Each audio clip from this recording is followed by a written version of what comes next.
నమస్తే. ప్రస్తుతానికి గాంధీ భవన్లో ఉన్నాం.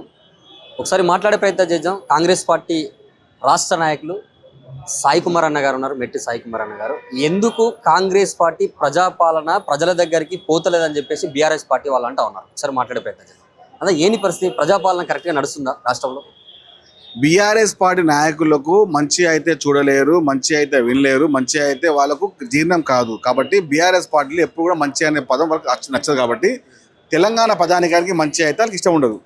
వారి యొక్క తత్వం చెప్తున్నాము. తెలంగాణలో ప్రతి ఇంటికి రేషన్ కార్డు, ప్రతి ఇంటికి సన్న బియ్యము, ప్రతి ఇంటికి 200 యూనిట్ల కరెంటు, 5 రూపాయల సిలిండరు, అదేవిధంగా 18,000 రూపాయల రుణమాఫీ చేసినాము, ఫ్రీ బస్ ఇస్తున్నాము, గ్రూప్ 1 గ్రూప్ 2 నియామకాలు చేశాము, గ్రూప్ 4 నియామకాలు చేశాము, డిఎస్సి ఇచ్చాము. ఇది కాంగ్రెస్ పార్టీ 2 సంవత్సరాలు చేసినటువంటి ఘనత. గద్దలు గులుస్తామని చెప్పేసి అంటా ఉన్నారు. అట్లా అనొద్దు కదా. ఒక పార్టీ 2 సార్లు ముఖ్యమంత్రి చేసిన ఒక వ్యక్తిని పట్టుకొని అట్లా అనొద్దు కదా ముఖ్యమంత్రి. అంటే వీరేమో ఫేస్బుక్లోకి వచ్చి రేవంత్ రెడ్డి గారిని తిట్టడము, కాంగ్రెస్ పార్టీ తిట్టడం ఏం తప్పు కాదు. మేమేంటమ్మా తప్పెట్టన్నా? మీరు మంచిగా మాట మీకు మంచిగా మాడతాము. కాంగ్రెస్ పార్టీ లేకుండా చేస్తామంటే మేము కుట్టమా? కాంగ్రెస్ పార్టీ మేము కుట్టమా? మమ్మల్ని తిట్టవచ్చు, మేము వాళ్ళు తిట్టవుతా? ఇక్కడ ఏమన్నా వాళ్ళేమో కాంగ్రెస్ పార్టీ లేకుండా మేము చేస్తామంటారా? మేము చేస్తాం, మీ గద్దె లేకుండా మేము చేస్తాము, బరాబర్ చేస్తాము. మమ్మల్ని తిడితే మీరు రా అంటే మేము బే అంటాము. అంటే మరి కాంగ్రెస్ పార్టీ వాళ్ళు ప్రతిపక్షంలో ఉన్నారు అనుకుంటున్నారు, ఇంకా కూడా బీఆర్ఎస్ అధికారంలో ఉందనుకుంటారు అని చెప్పేసి ప్రధానమైనటువంటి నాయకులు అంటా ఉన్నారు. నేనేమంటున్నా, బీఆర్ఎస్ పార్టీ అధికారం పోయింది కానీ అహంకారం పోలే అంటున్నా. అధికారం పోయింది కానీ అహంకారం పోలేదు. అహంకారం కూడా 100 లోతుల్లో గోతులకు బొందబెట్టడానికి రేవంత్ రెడ్డి గారు సిద్ధంగా ఉన్నారు.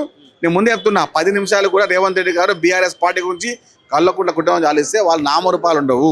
రాజ్యాంగబద్ధంగా ముందుకెళ్తున్నాము. దుర్మార్గులారా, మీరు కాళేశ్వరం చెప్పి కూలేశ్వరం కట్టినారు. ఈ కార్డేస్లో ఇక దుర్మార్గం ఉన్నాడు, ఫోన్ ట్యాపింగ్ చేసిరు. మీరు చేయని మోసాలు లేవు, మీరు చేయని అగత్యాలు లేవు, మీరు చేసిన దుర్మార్గాలు లేవు.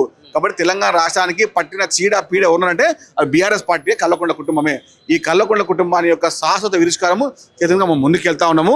ఈ దుర్మార్గులు మాట్లాడుతూ ఉన్నారు, టీవీ ఉంది కదా, పేపర్ ఉంది కదా అని చెప్పి మాట్లాడుతున్నారు. మాట్లాడండి, మంచిగా మాట్లాడితే మేము మంచిగా మాట్లాడతాం.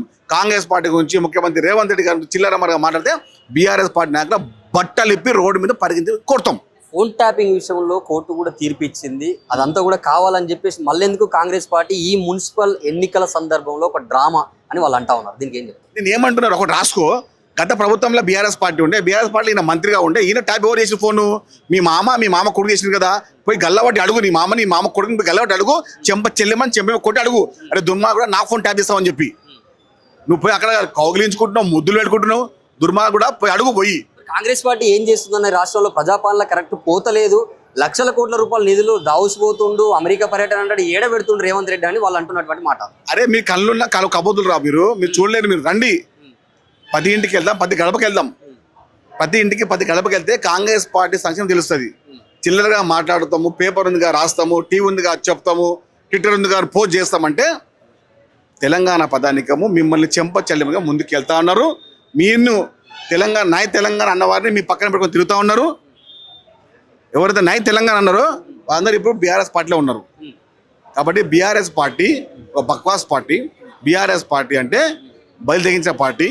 బీఆర్ఎస్ పార్టీ అంటే కేవలం తెలంగాణనే బీఆర్ఎస్ పార్టీలో సమర్థం ఇస్తున్నారు. కాబట్టి బీఆర్ఎస్ పార్టీ తెలంగాణ వాదాన్ని, తెలంగాణ పదాన్ని, తెలంగాణ సంస్కృతిని, తెలంగాణ నినాదాన్ని, తెలంగాణ విధానాన్ని వాళ్ళు చంపిరు. కాబట్టి తెలంగాణ గురించి మాట్లాడిన అయితే హక్కు లేదు, అర్హత కూడా వాళ్ళకి లేదు. బీజేపీ కాంగ్రెస్ 2 ఒకటే. ఈ రాష్ట్రంలో తెలంగాణ రాష్ట్ర ప్రజల 4 కోట్ల మంది జీవితాల్లో వాళ్ళు నిప్పులు పోస్తున్నటువంటి పరిస్థితి అని చెప్పేసి అంటా ఉన్నారు. ఒక రకంగా చెప్పాలంటే కాంగ్రెస్ పార్టీ అధికారంలోకి వచ్చి 420 హామీలు ఇప్పటిదాకా కూడా అమలు చేసినటువంటి పరిస్థితి లేదు. మొత్తం మోసం చేస్తున్నారు, అన్ని అబద్ధాల మాటలు అంటా ఉన్నారు. ఎట్లా చెప్తారు? బీఆర్ఎస్ పార్టీ బీజేపీ పార్టీ ఒక్కటని చెప్పి రాష్ట్రంలో ప్రతి ఒక్కరికి తెలుసు. బీఆర్ఎస్ పార్టీ నాయకులు కానీ బీజేపీ పార్టీ నాయకులు కానీ చెట్టాపట్టలు వేసుకొని తిరుగుతారు, గాలికి తిరుగుతూ ఉంటారు, బిజినెస్ చేస్తూ ఉంటారు, వ్యవహారం చేశారు. గత 10 సంవత్సరాలు మీరు మూతులు నాసుకొని కౌగిలించుకొని ఒక మంచం మీద పండుకొని సంతం చేస్తారు. మీరు ఇప్పుడు చిల్లరగా మాట్లాడుతున్నారు.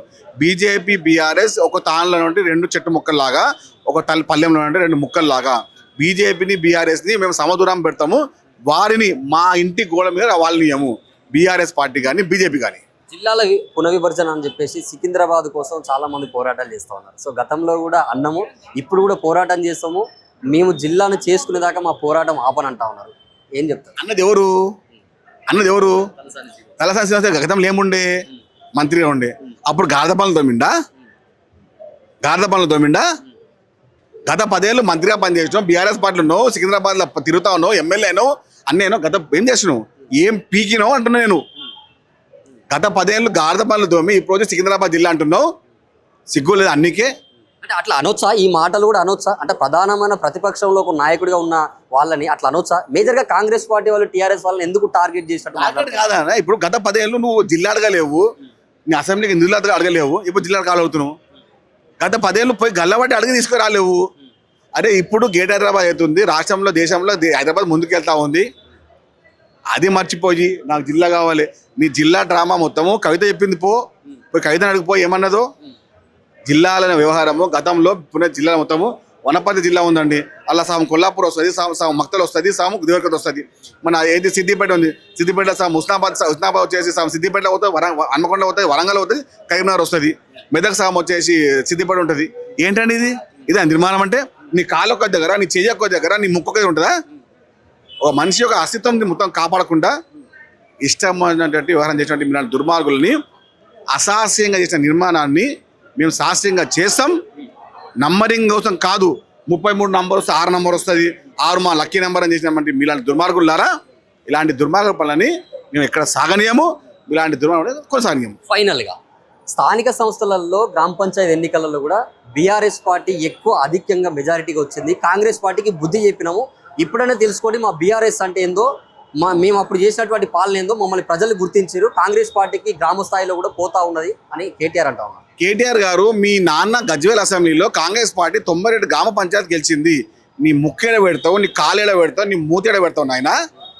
136 మంది గ్రామ పంచాయతీ కాంగ్రెస్ పార్టీ 92 గెలిచింది ఆయన. అడుగు పో. ఇదేనా మీరు చేసిన నిర్మాణం? మీ మాజీ ముఖ్యమంత్రి, ప్రతిపక్ష నాయకుడు, పార్టీ అధ్యక్షుడు, ఆయన ప్రాతినిధ్యం వహిస్తున్న అసెంబ్లీలోనే కాంగ్రెస్ పార్టీ గెలిచింది. ఇంకేడుంది నాయన మీది? ఎక్కడుంది నాయన? నీ దగ్గర కూడా మొత్తం చావు పోయి కన్నుట పోయింది. ఎందుకు మాట్లాడుతావు కేటీఆర్? తెలుసుకొని మాట్లాడు, తెలియకుండా మాట్లాడకు. వచ్చే మున్సిపాలిటీ ఎన్నికల్లో 100కు పైగా మున్సిపాలిటీలు కాంగ్రెస్ పార్టీ గెలవబోతుంది. ఒకటి ఎక్కువైనా పర్లేదు, ఒకటి తక్కువ కానీయం.